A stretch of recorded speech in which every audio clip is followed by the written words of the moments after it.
सीताया पतये नमः। रामाय रामभद्राय रामचंद्राय वेदसे रघुनाथाय नाथाय सीताय पतये नमः। दक्षिणे लक्ष्मणो यस्य वामे च जनकात्मजा पुरतो मारुतिर्यस्य तं वन्दे रघुनंदनम्। जय सियापति रामचंद्र की जय।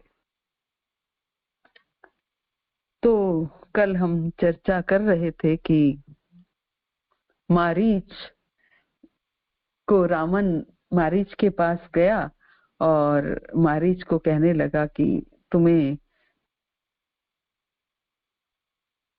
एक सुंदर हिरण का रूप बना करके जाना है और सीता तुम्हें देखकर व्याकुल होंगी और हिरण पाने की जिद करेंगी, तो राम जो है वो तुम्हारा वध करेंगे और उसको तुम्हारा वध करने के लिए जो कुटिया को छोड़ करके जाएंगे तो मैं सीता का हरण करूंगा। तो मारीच सोचने लगे कि वध तो मेरा होना ही है, अगर मैं रावण के कहने से चलूंगा तो राम जी के हाथों मारा जाऊंगा और रावण के कहने से नहीं चलूंगा तो रावण के हाथों से मारा जाऊंगा। तो दोनों में से बेटर चॉइस ये है कि मैं राम जी के हाथों से मारा जाऊंगा, मुझे राम जी मिलेंगे, राम जी के दर्शन होंगे। तो हृदय में ऐसा समझकर वे रावण के साथ चला और श्री राम जी के चरणों में उसका अखंड प्रेम है, उसके मन में इस बात का बड़ा हर्ष है कि आज मैं अपने परम स्नेही श्री राम जी को देखूंगा। किंतु उसने ये हर्ष रावण को नहीं जताया, क्योंकि रावण को अगर जता देता तो रावण जो है वो शायद उसको लेकर भी ना जाते और नाराज हो सकते थे। तो अब वह मन ही मन सोचने लगा कि अपने परम प्रियतम को देखकर नेत्रों को सफल करके सुख पाऊंगा। जानकी सहित और छोटे भाई लक्ष्मण जी समेत कृपा निधान श्री राम जी के चरणों में मन लगाऊंगा, जिनका क्रोध भी मोक्ष देने वाला है। अगर राम जी मुझ पर क्रोध करेंगे तो भी मुझे मोक्ष प्राप्त हो जाएगा, और जिनकी भक्ति जो है क्रोध मोक्ष देने वाला है, और जिनकी भक्ति उन अवश्य जो किसी के वश में ना होने वाले स्वतंत्र भगवान को भी वश में करने वाले हैं, वे ही आनंद के समुद्र श्री हरि अपने हाथों से बाण संधान कर मेरा वध करेंगे। खूब प्रसन्न हो रहे हैं, मारीच प्रसन्न हो रहा है कि जाऊंगा, सीताराम लक्ष्मण जानकी के दर्शन करूंगा और उनके चरणों में मन लगाऊंगा। अगर वो मुझ पर क्रोध भी करेंगे तो भी मुझे मोक्ष प्राप्त हो जाएगा, और उनकी भक्ति तो वश में करने वाली है ही। मैं आनंद के समुद्र में गोते लगाऊंगा और भगवान हरि श्री राम के हाथों में बाण के द्वारा वो मेरा वध करेंगे। निज परम प्रीतम देखी लोचन सुफल करी सुख पाई हो, श्री सहित अनुज समेत कृपा निकेत पद मन लाही हो। निर्बान दायक क्रोध जाकर भक्ति अब सही बस करी, निज पानी सर संधानी सर सो मोही बदी ही सुख सागर हरि। अगर मेरा वो संधान भी करेंगे, मुझे मारेंगे भी, मेरा वध करेंगे तो भी मैं सुख सागर में गोते लगाऊंगा, तो भी सुख सागर में मैं गोते लगाऊंगा। तो ऐसा सोच करके प्रसन्न हो रहे हैं। तेहि बन निकट दसानन गयो, तब मारीच कपट मृग भयो। अति विचित्र कछु बरनी न जाई, कनक देह मनि रचित बनाई। जब रावण उस वन के, जिस वन में श्री रघुनाथ जी रहते थे, उस वन के निकट पहुंचा, तब मारीच कपट मृग बन गया, झूठ मूठ का मृग बन गया, कपट का मृग बन गया, हिरन बन गया। वो बहुत ही विचित्र था, उसका वर्णन नहीं किया जा सकता। सोने का शरीर, मणियों से जड़ा हुआ है, ऐसा वो हिरन बन गया। सीता जी ने उस परम सुंदर हिरन को देखा और जिसके अंग अंग की छटा जो है बड़ी सुंदर लग रही है, मनोहर लग रही है, और कहने लगी, हे देव, हे कृपालु रघुवीर, सुनिए इस मृग की, ये मृग मुझे चाहिए, ये मृग बहुत सुंदर है। सीता परम रुचिर मृग देखा, अंग अंग सुमनोहर बेशा, सुनहु देव रघुबीर कृपाला, यही मृग कर अति सुंदर छाला। इस मृग की छाल जो है वो बहुत सुंदर है। सत्य संद प्रभु पति करिए ही, आनहु चर्म कहती बेदेही, तब रघुपति जानत सब कारण, उठे हर्षि सुर काजु संवारन। तो सीता ने कहा कि हे प्रभु, इसको मार कर ये मुझे ला दीजिए। तब भगवान मारीच के कपट मृग बनने का सब कारण जानते थे वो, कि ये मारीच है और कपट मृग बना हुआ है, झूठ मूठ का हिरन बना हुआ है, ये सब जानते थे। लेकिन ये सब जानते हुए भी क्या करते हैं, तब रघुपति जानत सब कारण, उठे हर्षि सुर काजु सवारन। जिस काज के लिए आए थे, जिस कारण वो इस भौतिक जगत में आए थे, देवताओं का कार्य बनाने के लिए हर्षित होकर उठे, काज संवारने के लिए उठे, कि अब वो कार्य करने का मेरा समय आ गया है, तो मुझे उठता हूँ और जाता हूँ। प्रसन्न हो रहे हैं भगवान राम कि ठीक है, मेरा समय आ गया है। और हिरन को देखकर भगवान राम ने कमर में जो एक पटका था वो बांधा और हाथ में धनुष लेकर उस पर सुंदर दिव्य बाण चढ़ाया।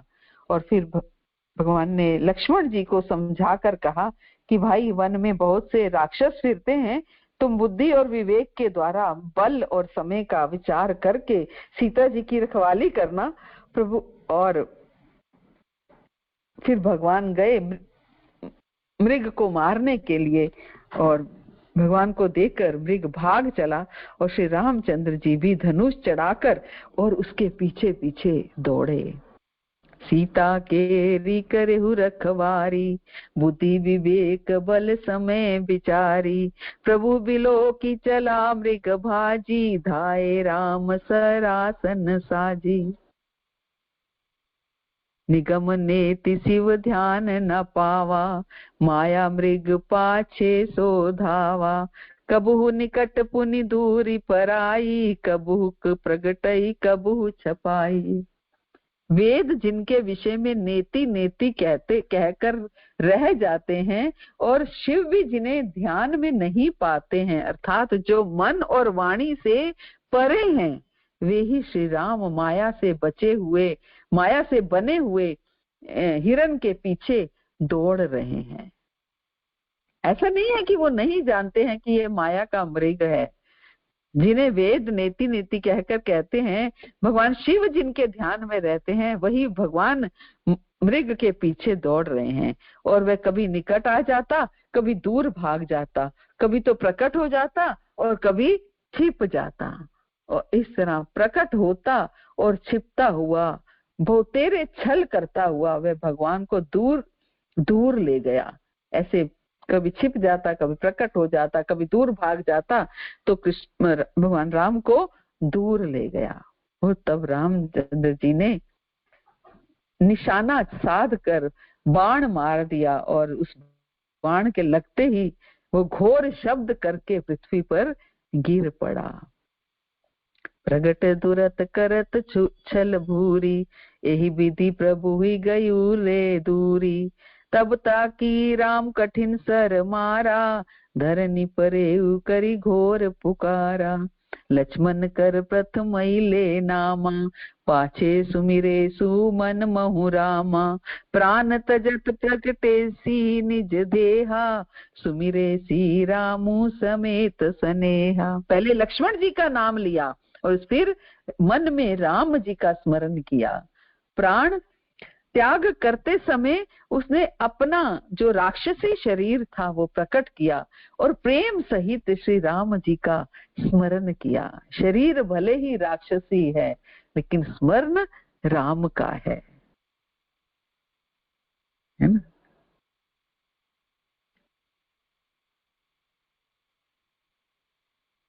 तो सर्वज्ञ श्री राम जी ने उसके हृदय के प्रेम को पहचान लिया।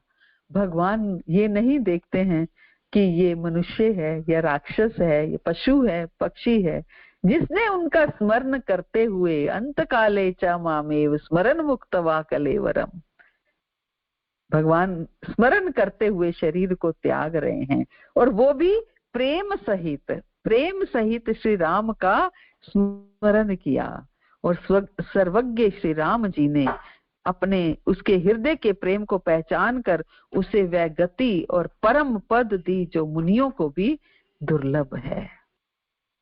ऐसी गति दी उनको, मारीच जो कि हिरण बन के आया और छल किया है ना, तो भी उसको परम गति प्रदान की। इसका अर्थ क्या है? अगर भगवान साथ में रहते हैं तो किसी बात की कोई चिंता नहीं है, किसी बात की कोई चिंता नहीं है। हमारी क्या गति होने वाली है, हम कहाँ जाने वाले हैं, कोई चिंता नहीं है। केवल सिमरन, केवल भगवान के नाम का सिमरन, केवल भगवान से प्रेम करते हुए जब हम शरीर त्यागते हैं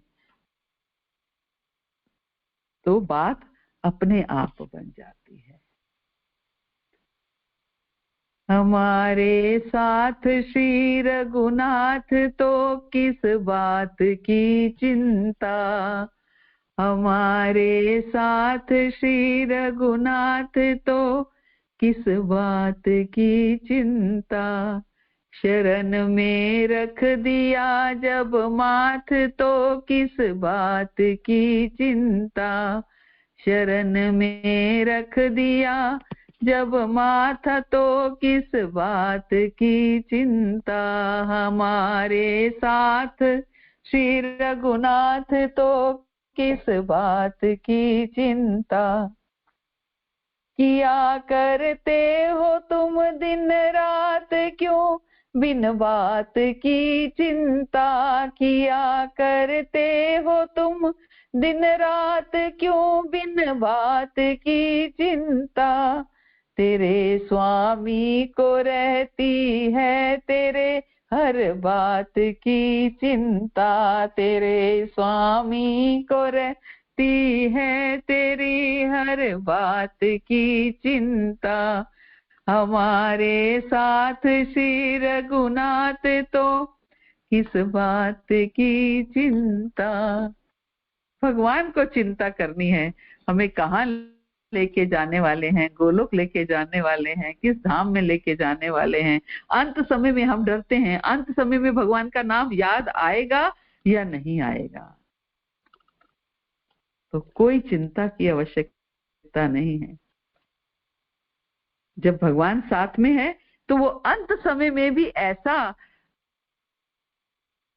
सर्कमस्टांसेस क्रिएट कर देंगे, ऐसा माहौल बना देंगे कि नाम अवश्य याद आएगा, कृष्ण अवश्य याद आएंगे, राम अवश्य याद आएंगे। जब मारीच जो कि छल से आया था उसको भगवान ने ऐसी गति दे दी, पूतना को ऐसी गति दे दी जो कि मारने के लिए आई थी। तो हम तो भगवान से प्रेम करते हैं तो क्यों कल्याण नहीं करेंगे। तो भगवान राम ने उसके हृदय के प्रेम को पहचाना मारीच के और उसे वह गति दी जो कि मुनियों को भी दुर्लभ है, परम पद प्रदान किया। देवता बहुत से फूल बरसा रहे हैं और प्रभु के गुणों की गाथाएं स्तुतियां गा रहे हैं। श्री रघुनाथ जी ऐसे दीन बंधु हैं कि उन्होंने असुर को भी अपना परम पद दे दिया। खलबदी तुरत फिरे रघुवीरा, सो चाप कर कटी तुनीरा। आरत गिरा सुनी जब सीता, कह लक्ष्मण सन परम सबीता। और जब दुष्ट मारीच को मारकर श्री रघुवीर तुरंत लौट पड़े और हाथ में धनुष और कमर में तरकश शोभा दे रहे हैं। इधर जब सीता जी ने दुख भरी वाणी सुनी, मारीच जो मरते समय क्या बोला, हा लक्ष्मण मुझे बचाओ, हा लक्ष्मण मुझे बचाओ, ये आवाज मारीच ने मरते समय निकाली। तो ऐसी आवाज सुनी तो वे बहुत भयभीत होकर लक्ष्मण जी से कहने लगी कि तुम शीघ्र जाओ, तुम्हारे भाई बड़े संकट में हैं। तो लक्ष्मण जी ने हंसकर कहा कि हे माता सुनो, जिनकी भ्रिकुटी विलास, जिनके भौं के इशारे से मात्र सारी सृष्टि का प्रलय हो जाता है, वह श्री राम क्या कभी स्वप्न में भी संकट में पड़ सकते हैं? जहु बेगी संकट अति भ्राता, लक्ष्मण बिहसी कहा सुनु माता। भ्रिकुटी विलास सृष्टि लय होई, सपने हु संकट परई की सोई। मरम बचन जब सीता बोला, हरि प्रेरित लक्ष्मण मन डोला। बन दिसी देव सौंपी सब काहू, चले जहां रावण ससिराहू। तो इस पर सीता जी कुछ मर्म वचन, हृदय में चुभने वाले वचन कहने लगी, क्योंकि लक्ष्मण ने ऐसा बोल दिया कि उन पर कैसे संकट आ सकता है। उनकी मात्र भृगुटी के हिलने से, भुवों के हिलने से प्रलय आ जाती है, तो वो उन राम पर क्या स्वप्न में भी संकट नहीं आ सकता।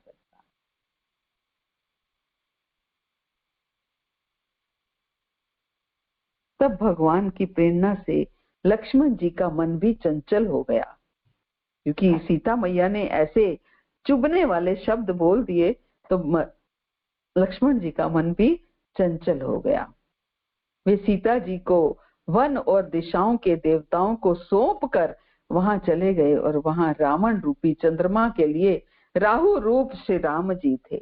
लक्ष्मण रेखा लगाई वहां पर कि इस रेखा को क्रॉस नहीं करना मैया, और चल दिए अपने भाई के लिए। सुन बीच दस कंदर देखा, आवा निकट जती के बेशा। जाके डर सुर असुर डराही, निसिना नींद दिन अन्न ना खाही। रावण सूना मौका देख कर सन्यासी के वेश में सीता जी के समीप आया, और जिसके डर से देवता और दैत्य तक इतना डरते हैं कि रात को नींद नहीं आती और दिन में अन्न नहीं खाते, वही 10 सिर वाला रावण कुत्ते की तरह इधर उधर ताकता हुआ चोरी के लिए चला।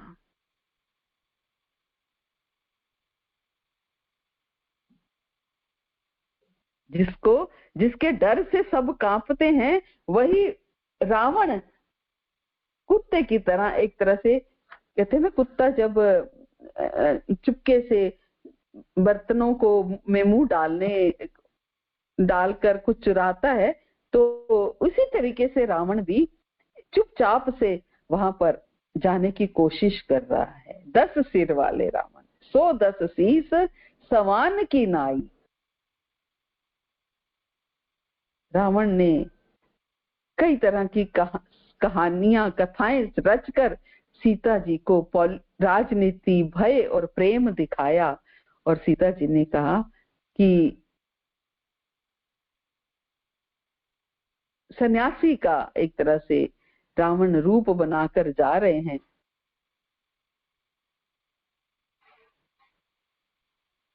नाना विधि करी कथा सुहाई, राजनीति भय प्रीति दिखाई। कह सीता सुनी जति गोसाई, बोले हु वचन दुष्ट की नाई। सीता जी ने कहा कि हे यति गोसाई, सुनो, तुमने तो दुष्ट की तरह वचन कहे हैं। तब रावण ने अपना असली रूप दिखाया और जब नाम सुनाया तब तो सीता जी डर गई, भयभीत हो गई। उन्होंने बड़ा धीरज धर के कहा कि अरे दुष्ट, खड़ा तो रह, प्रभु आ ही गए हैं। तब रावण ने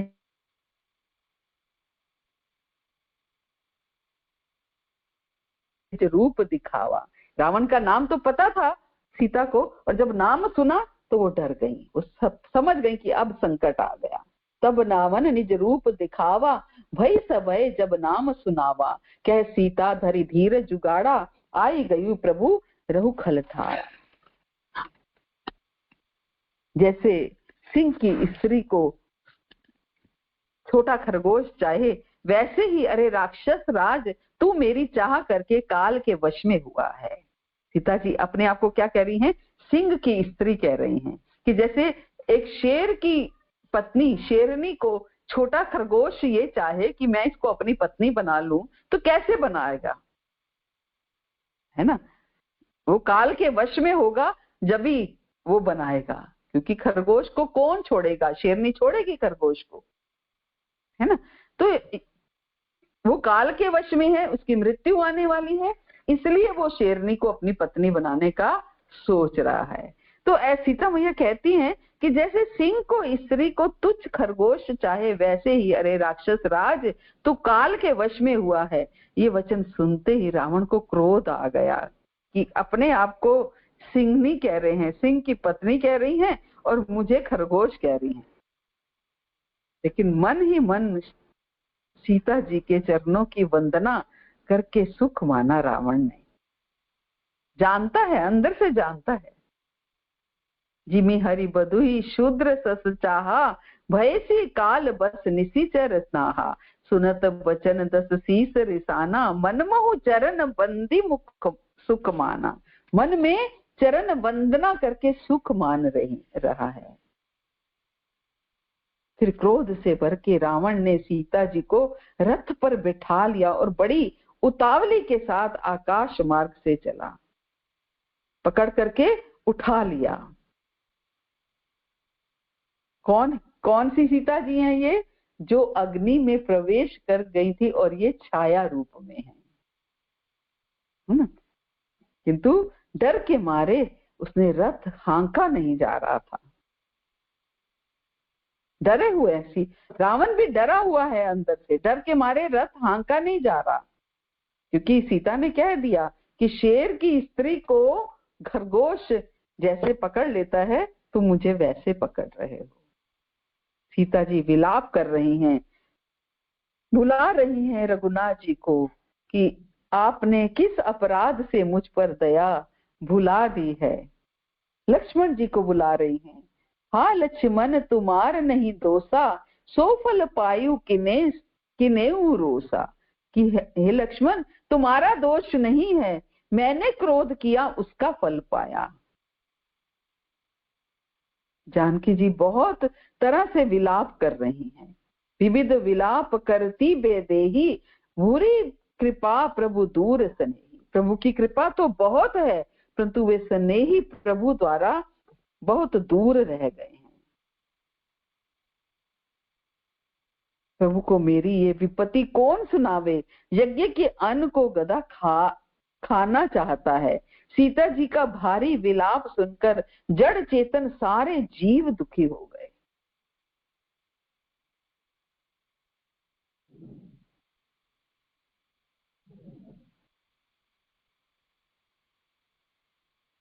विपत्ति मोरी को प्रभु ही सुनावा, पुरो डास चेहरा सब खावा। सीता के विलाप सुनी भारी, भय चराचर दीव तुखारी। सब चर अचर जीव दुखी हो रहे हैं।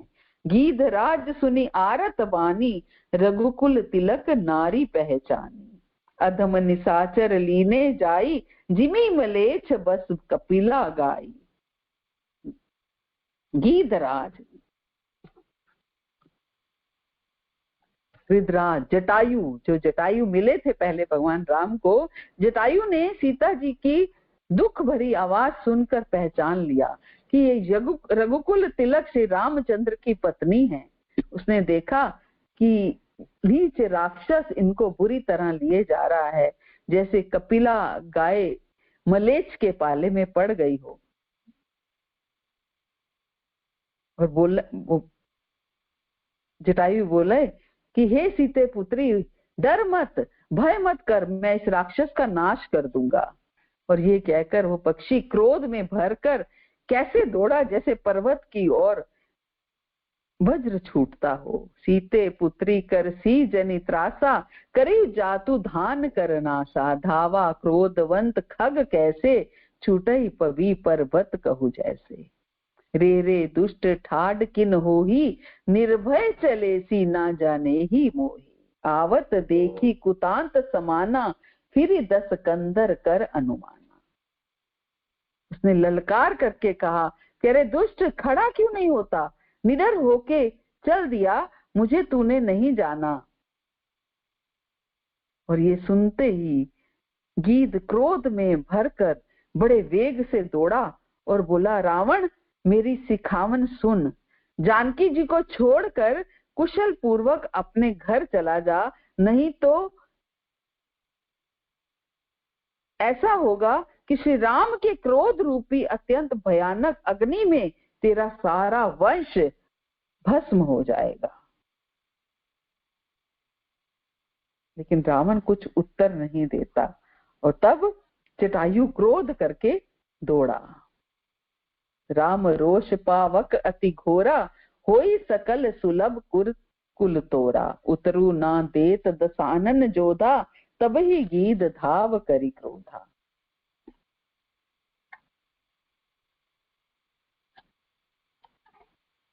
धरी कछ बिरथ कीन मही गीरा, सीत ही राधी राखी गीध पुनि तीरा। चोचह मारी बिदोरे सी देही, दंड एक भई मूर्छा तेही। रावण के बाल पकड़कर उसे रथ के नीचे उतार लिया। रावण पृथ्वी पर गिर पड़ा और जटायु सीता जी को एक और बैठाकर फिर लौटा और चोंचों से मार मार कर रावण के शरीर को छिन्न भिन्न कर दिया। और इससे उसे एक घड़ी के लिए मूर्छा भी आ गई। और तब रावण खिसिया सा गया और खिसियाए हुए रावण ने क्रोध युक्त होकर बड़ी भयानक कटार निकाली और उससे जटायु के पंख काट डाले।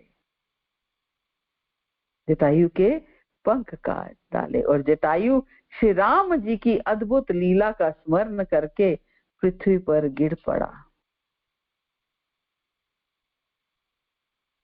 तब क्रोध निशिचर खिसियाना, काड़े सी परम कराल कृपाना।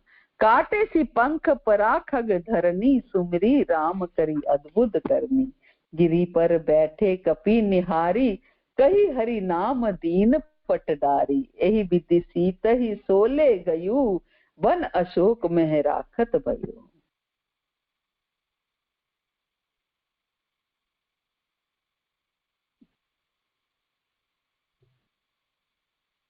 तो जटायु के पंख काट डाले रावण ने और श्री राम जी की अद्भुत लीला का स्मरण करते हुए जटायु वहां गिर गए। और पर्वत पर बैठे हुए बंदरों को देखकर सीता जी ने हरि नाम लेकर वस्त्र डाल दिया, बंदरों के ऊपर आभूषण डाल दिए और इस तरह से सीता जी को ले गया और उन्हें अशोक वन में जाकर रखा।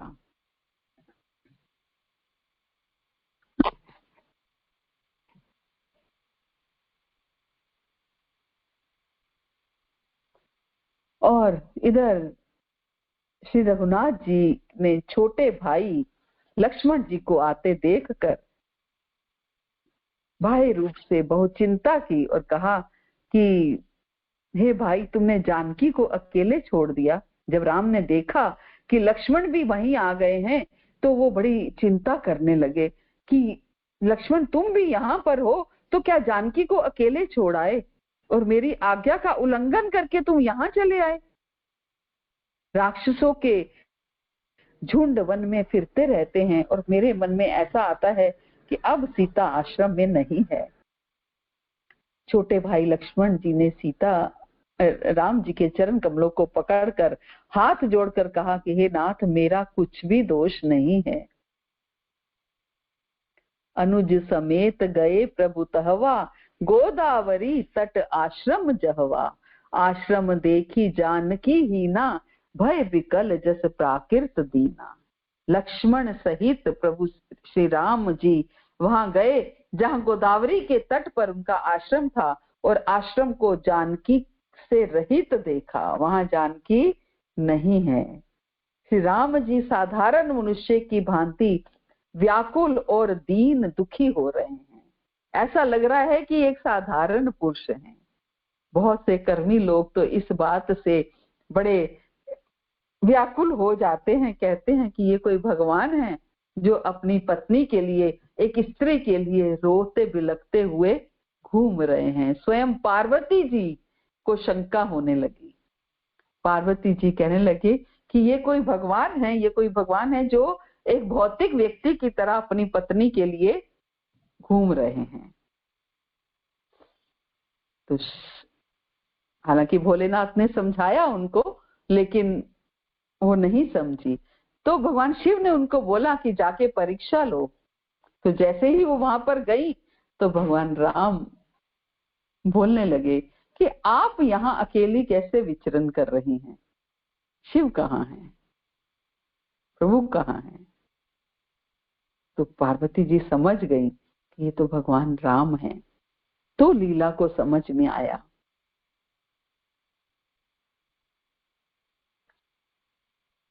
तो लक्ष्मण जी ने बहुत प्रकार से समझाया। तब श्री राम जी लताओं और वृक्षों की पंक्तियों से पूछते हुए चल रहे हैं, विलाप कर रहे हैं। हे पक्षियों, हे पशुओं, हे भौरों की पंक्तियों, तुमने कहीं मेरी मृगनयनी सीता को देखा है? विलाप करते हुए भगवान राम रोते बिलखते एक साधारण मनुष्य की तरह चल रहे हैं। श्री राम जी सीता जी को खोजते हुए इस तरह विलाप करते हैं मानो कोई महाविरही और बड़ा कामी पुरुष हो। पूरन काम राम सुख राशि, मनुज चरित कर अज अविनाशी। आगे परा गीत पति देखा, सुमिरत राम चरण जिन रेखा। पूरन काम, आनंद की राशि, अजन्मा और अविनाशी श्री राम जी मनुष्यों के से चरित्र कर रहे हैं। पूर्ण काम है, आनंद का स्रोत है, अजन्मा है, अविनाशी है, लेकिन मनुष्यों की तरह व्यवहार कर रहे हैं। और आगे जाने पर उन्होंने गीधपति जटायु को बड़ा देखा। जटायु का पंख काटे, जटायु अभी मरे नहीं थे ना, पंख काटे थे रावण ने। इंतजार कर रहे हैं जटायु कि मैं कम से कम राम को ये बताकर जाऊंगा। तो गीधपति जटायु को पड़ा देखा और वह श्री राम के चरणों का स्मरण कर रहा था जिनमें,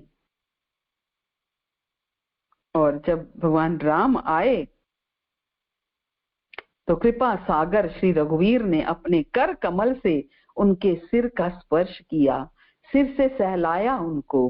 भगवान राम उनको सहला रहे हैं, अपनी गोद में उनके सिर को रखा, उनके सिर पर कर कमल फेर दिया। शोभा धाम श्री राम जी का परम सुंदर मुख देखकर उनकी सारी पीड़ा जाती रही। तब कह गीध बचन धरि धीरा, सुनो राम भंजन भव पीरा। नाथ दसानन ये गति कीनी, तही कल जनक सुता हरि लीनी। तब धीरज धर कर गीध ने ये वचन कहा कि हे भव के भय का नाश करने वाले, हे जन्म मृत्यु का नाश करने वाले श्री राम जी सुनिए। हे नाथ, रावण ने मेरी ये दशा की है, मेरे पंख काट दी हैं और उसी दुष्ट ने जानकी जी को हर लिया है।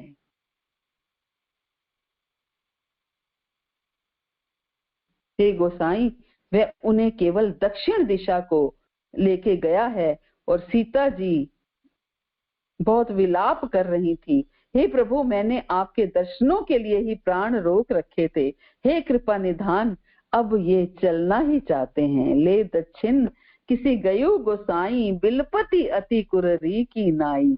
दरस लागी प्रभु राखे प्राणा, चलत चहत अब कृपा निधाना। मैंने अपने ये प्राण जो हैं आपके दर्शनों के लिए रोक रखे थे, हे कृपा निधान अब ये चलना ही चाहते हैं।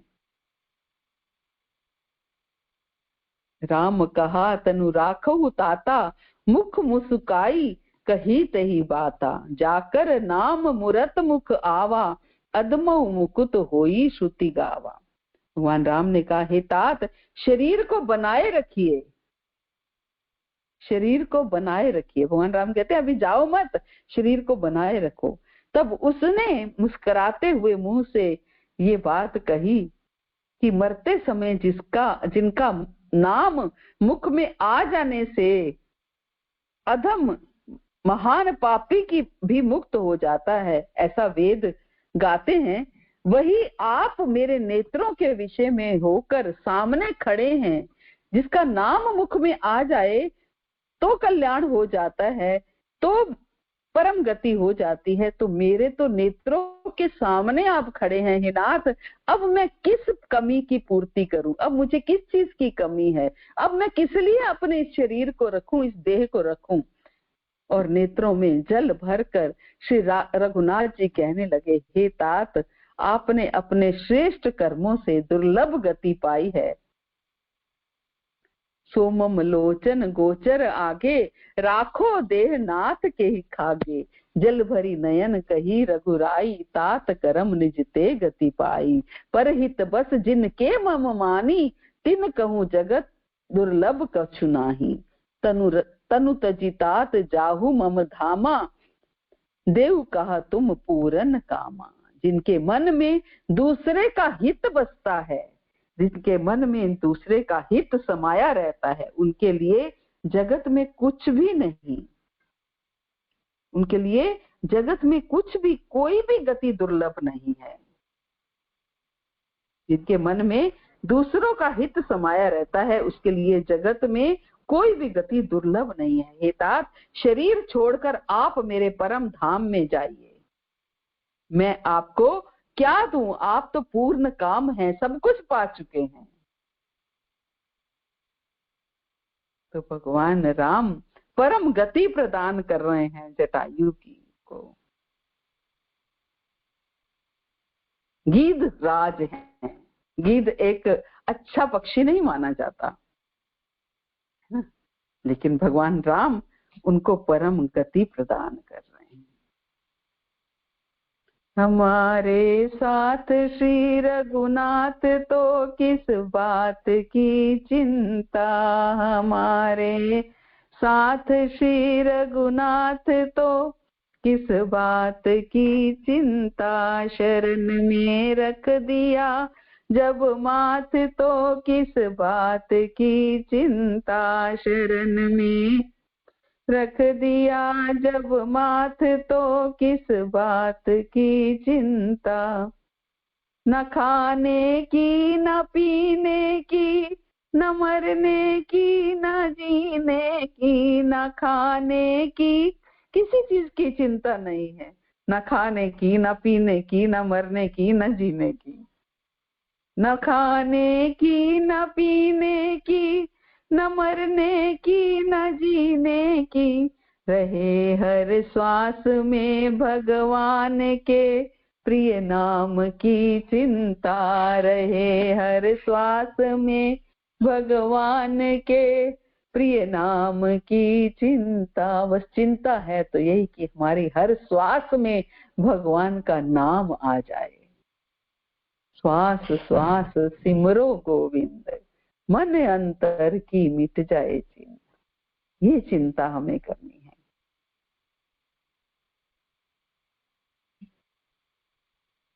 तो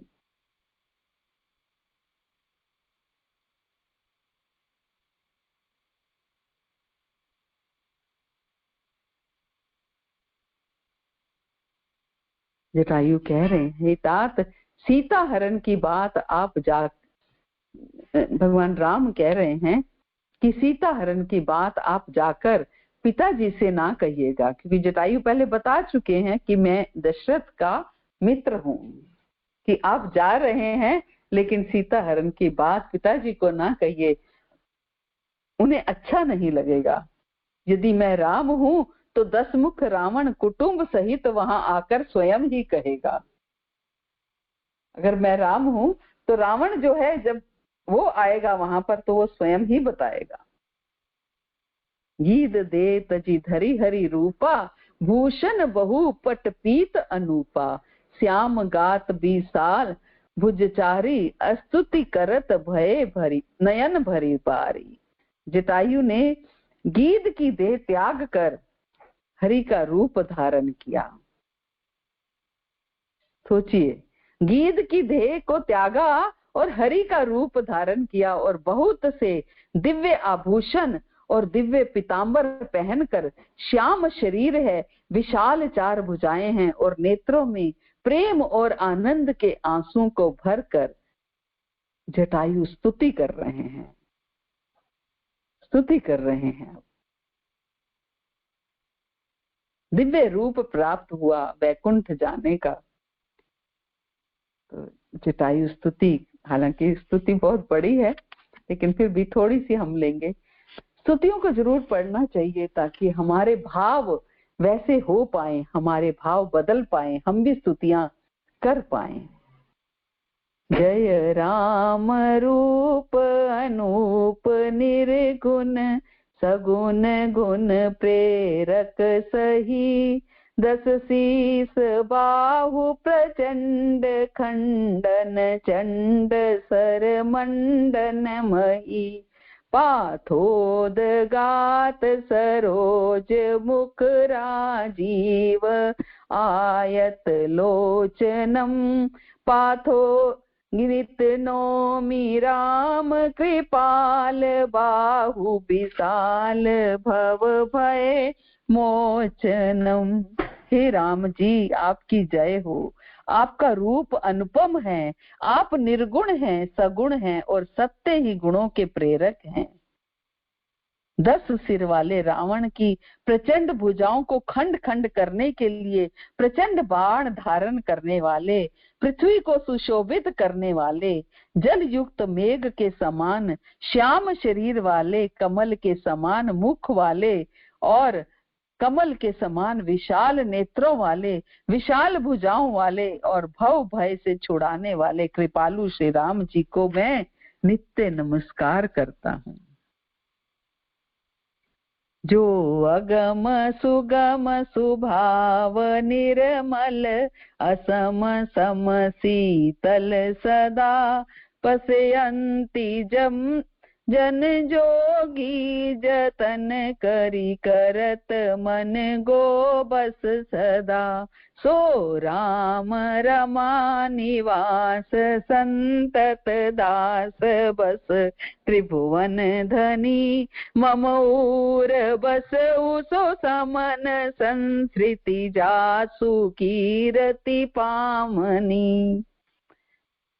जो अगम और सुगम है, निर्मल स्वभाव है, विषम और सम है और सदा शीतल शांत है, मन और इंद्रियों को सदा वश में रहते हुए योगी बहुत साधन करने पर जिन्हें देख पाते हैं, वे तीनों लोकों के स्वामी रमा निवास श्री राम जी निरंतर अपने दासों के वश में रहते हैं। वे तीनों लोकों के स्वामी रमा निवास श्री राम जी निरंतर अपने दासों के वश में रहते हैं। वे ही मेरे हृदय में निवास करें जिनकी पवित्र कीर्ति आवागमन को मिटाने वाली है।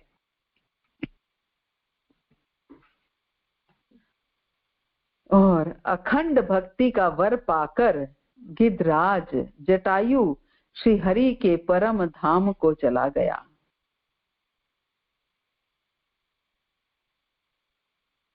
श्री रामचंद्र जी ने उसका दाह कर्म, सारी क्रियाएं अपन यथा योग्य अपने हाथों से की।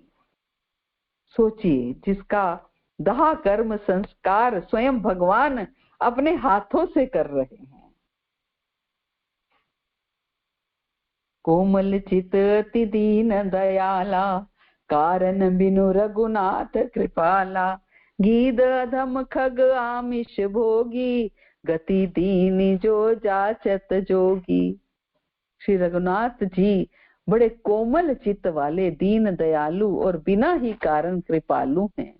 गीध जो पक्षियों में भी अधम पक्षी है, मांसाहारी पक्षी है, उसको भी वे दुर्लभ गति दी जिसे योगी जन मांगते रहते हैं।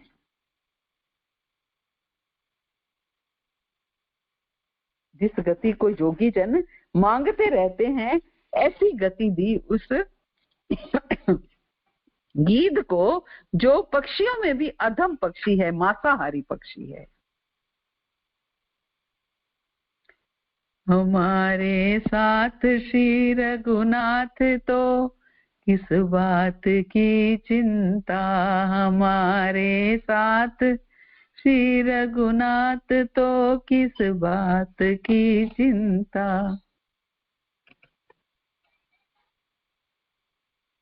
तेरे स्वामी को रहती है तेरे हर बात की चिंता, तेरे स्वामी को रहती है तेरे हर बात की चिंता। और अब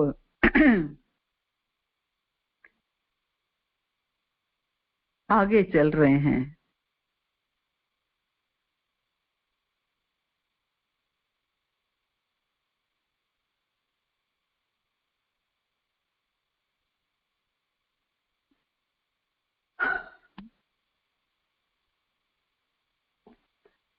अब आगे पहुंचे भगवान शबरी जी के आश्रम में।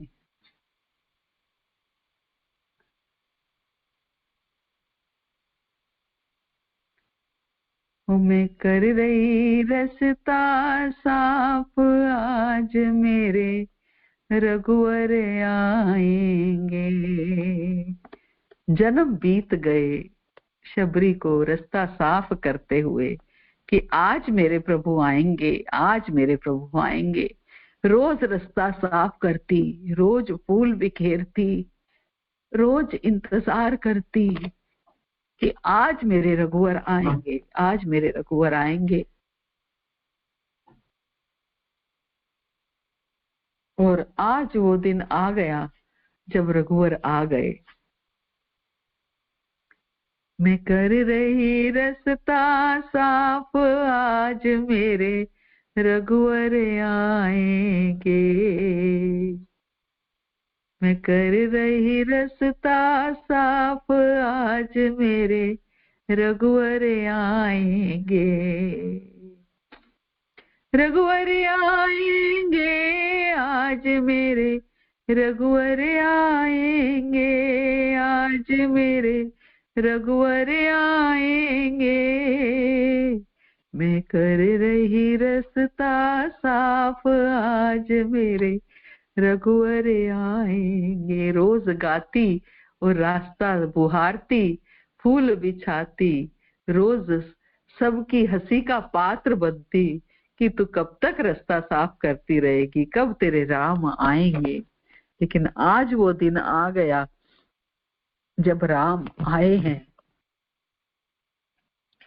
ताही देई गति राम उदारा, सबरी के आश्रम पगु धारा। सबरी देखी राम ग्रह आए, मुनि के बचन समुझी जिए भाई। उदार श्री राम उसे गति देकर शबरी जी के आश्रम में पधारे। जटायु को गति दी, अब बारी शबरी की है। मारीच को दी, जटायु को दी, और अब शबरी की बारी है। तो भगवान राम उसे गति देकर शबरी जी के आश्रम में पधारे। और शबरी जी ने श्री राम जी को घर में आए देखा। तब मतंग मुनि अपने गुरु के वचनों को याद करके उनका मन प्रसन्न हो गया। किस लिए आज ये दिन देखना पड़ा, आज ये दिन देखने को मिला कि अपने गुरु के वचनों पर विश्वास रखा। मतंग ऋषि ने उन्हें बोला था, शबरी एक दिन भगवान राम आएंगे, तेरे पास तुझे दर्शन देने के लिए। एक दिन जरूर आएंगे। बस अपनी गुरु की वाणी पर विश्वास रखते हुए रोज रास्ता साफ करती, रोज बुहारती, रोज फूल बिछाती, रोज बेर लेकर के आती, रोज चख चख करके बेर साइड पे रखती, कौन सा मीठा बेर है रोज एक तरफ करती जाती। लेकिन रोज राम नहीं आते। लेकिन आज आज राम आए हैं, आज राम आए हैं। सरसिज लोचन बाहु विशाला, जटा मुकुट सिर उर बनमाला, श्याम गोर सुंदर दो भाई, सबरी परी चरण लपटाई। कमल सदृश नेत्र और विशाल भुजा वाले, सिर पर जटाओं का मुकुट और हृदय पर वनमाला धारण किए हुए सुंदर सांवले और गोरे दोनों भाइयों के चरणों में शबरी जी लिपट पड़ी।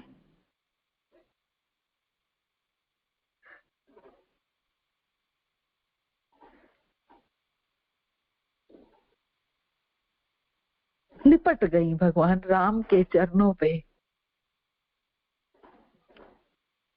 प्रेम में मग्न हो गई। मुख से वचन नहीं निकलता, बार बार चरण कमलों में सिर नवा रही हैं। फिर उन्होंने जल लेकर आदर पूर्वक दोनों भाइयों के चरण धोए और फिर उन्हें सुंदर आसनों पर बैठाया। प्रेम मगन मुख बचन न आवा, पुनि पुनि पद सरोज सिर नावा। प्रेम में इतनी मग्न हो गई कि मुंह से शब्द नहीं निकल रहे हैं। सादर जल ले चरण पखारे, उन्हीं सुंदर आसन बैठारे। जल से उनके चरणों को पखारा और उनके चरण धोए और उन्हें सुंदर आसन पे बिठाया उन्होंने। और अब सुंदर रसीले और स्वादिष्ट कंद मूल और फल बेर श्री राम जी को दिए। प्रभु ने बार बार प्रशंसा करके बड़े प्रेम सहित उन्हें खाया। बहुत मीठे हैं, बहुत मीठे हैं, चखे हुए बेर हैं। प्रबल प्रेम के पाले पढ़कर प्रभु को नियम बदलते देखा। भोग लगाया जाता है भगवान को तो कैसे चखना नहीं है, लेकिन शबरी जैसे भक्त क्या कर रहे हैं, चख चख के भोग लगा रहे हैं।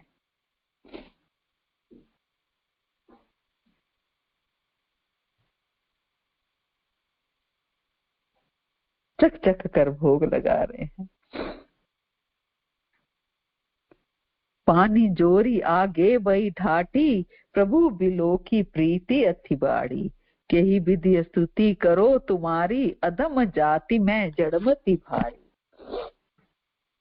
और फिर हाथ जोड़कर आगे खड़ी हो गई। प्रभु को देखकर उनका प्रेम और बढ़ गया।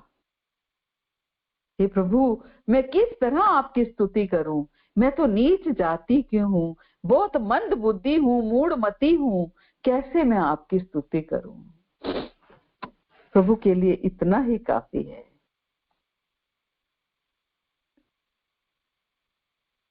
भगवान को शब्द नहीं चाहिए, भगवान को भाव चाहिए।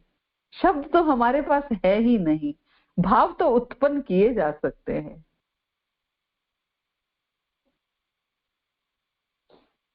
तो भाव से प्रभु को प्रेम कीजिए, भोग लगाइए, स्तुति कीजिए, तो भगवान कैसे नहीं रीछेंगे।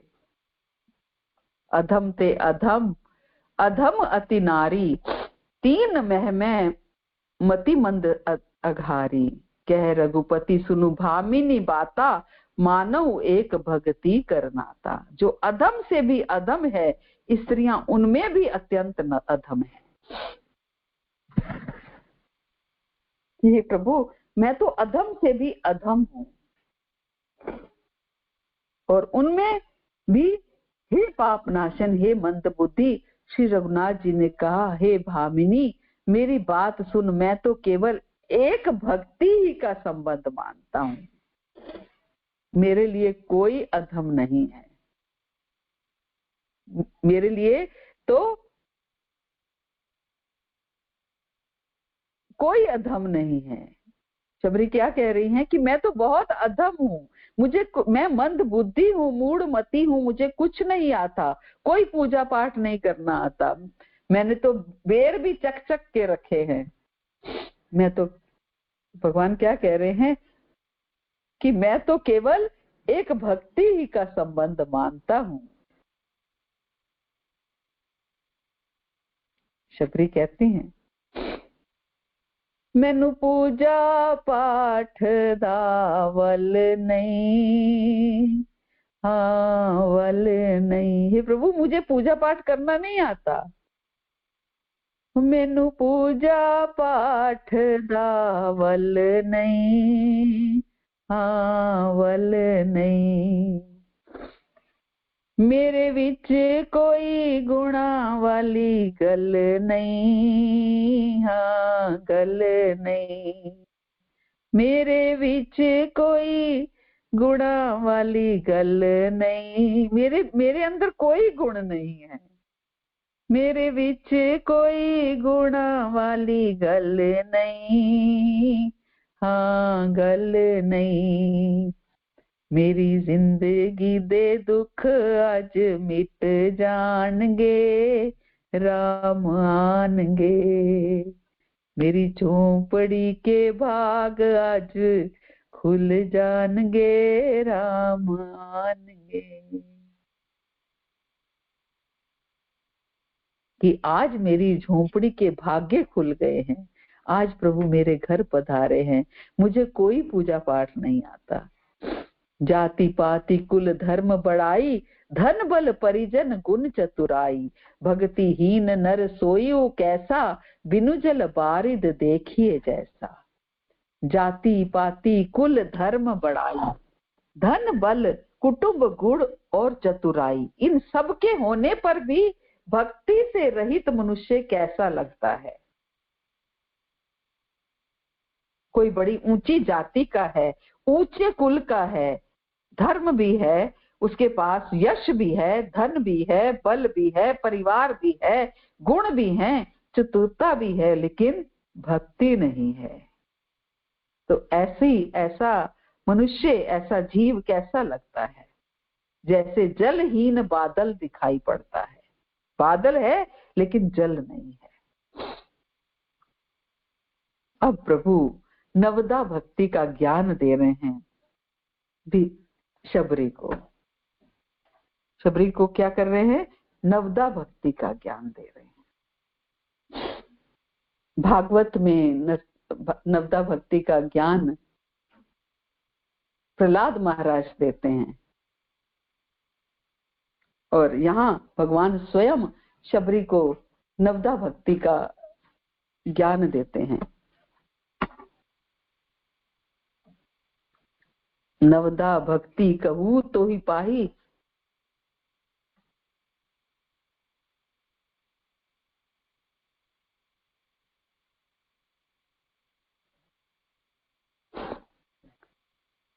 नवदा भक्ति कहूँ तो ही पाही, सावधान सुनु धरु मनु माही। प्रथम भक्ति संतय कर संगा, दूसरी रति मर्म कथा प्रसंगा।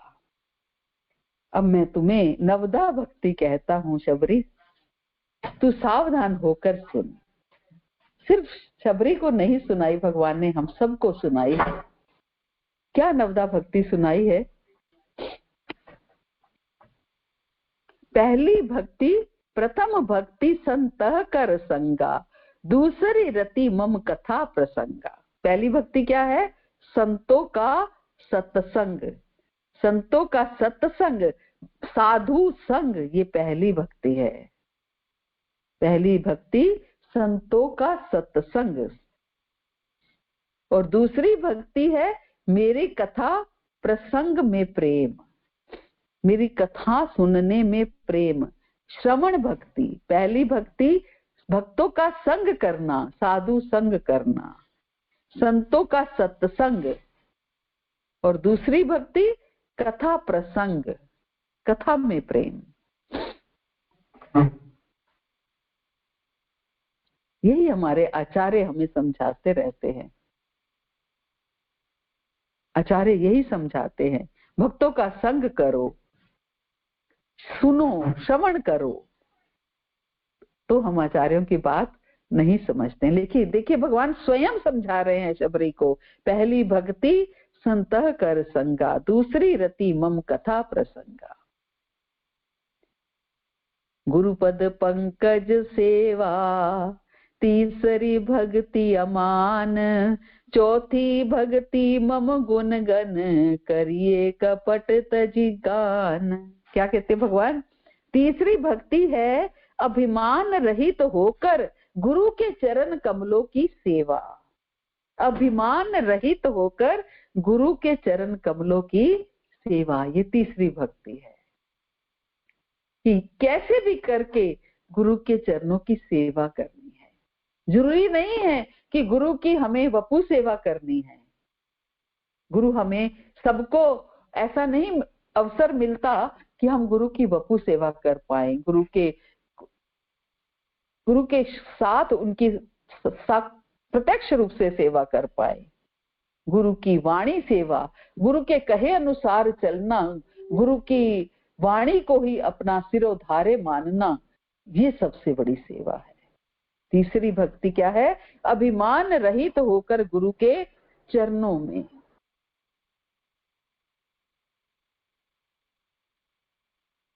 गुरु के चरण कमलों की सेवा। और चौथी भक्ति क्या है? चौथी भक्ति ये है कि कपट छोड़कर मेरे गुण समूह का गान करना। कपट छोड़कर मेरी गुणावलियों को गाना, मेरे गुण समूह का गान करना।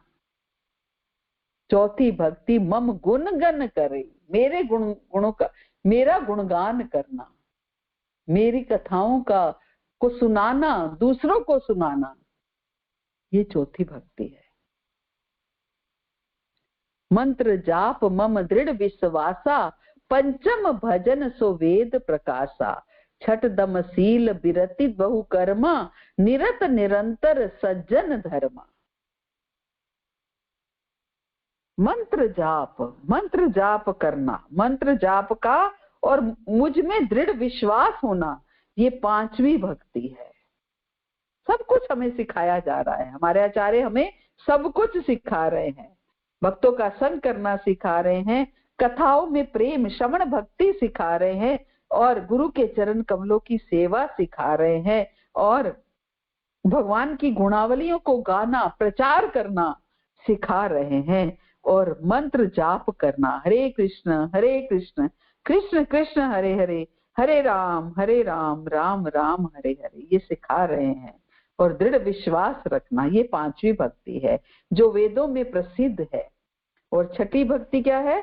छठी भक्ति है इंद्रियों का निग्रह, शील, अच्छा स्वभाव या चरित्र, बहुत कार्यों से वैराग्य, और निरंतर संत पुरुषों के धर्म आचरण में लगे रहना।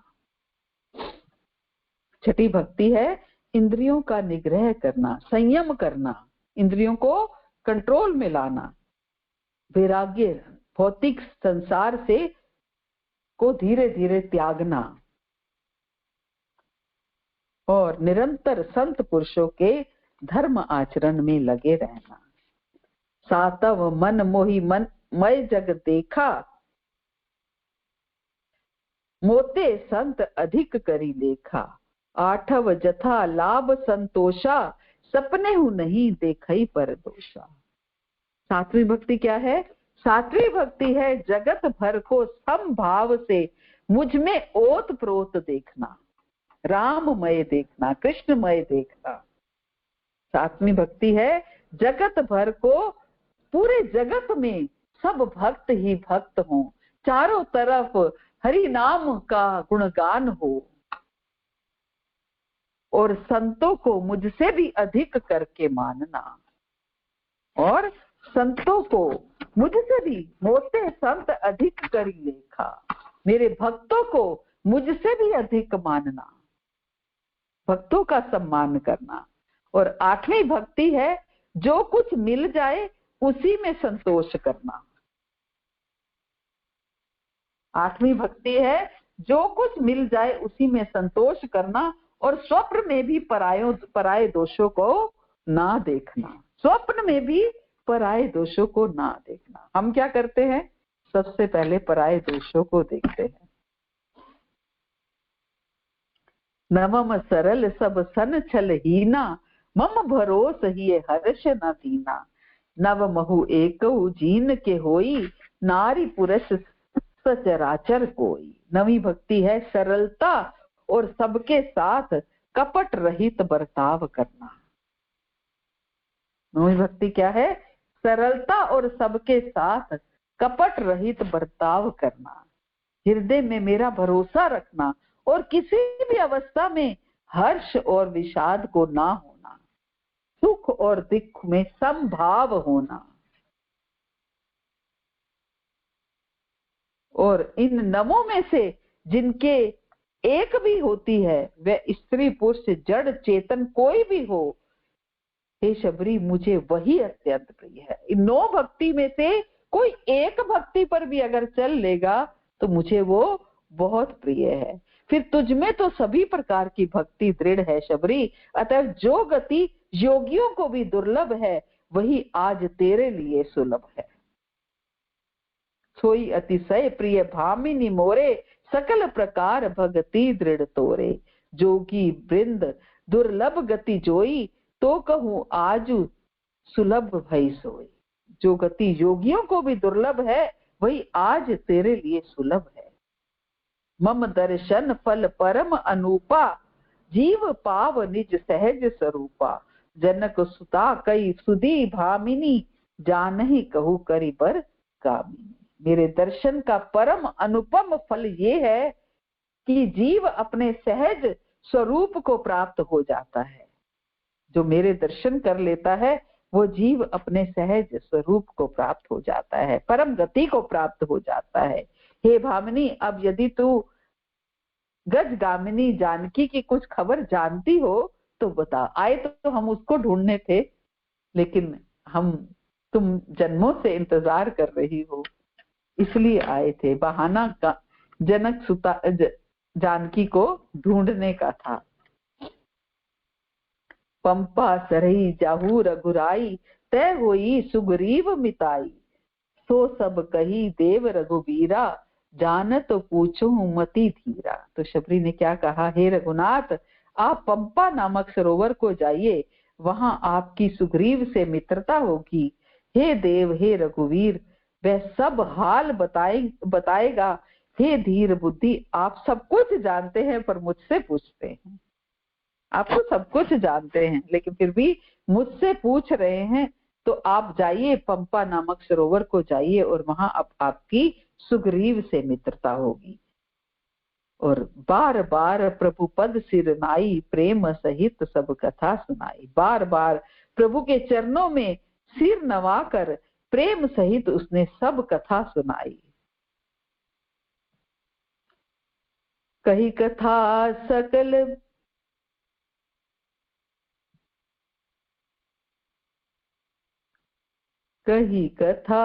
सकल बिलो की हरि मुख, हृदय पद पंकज धरे।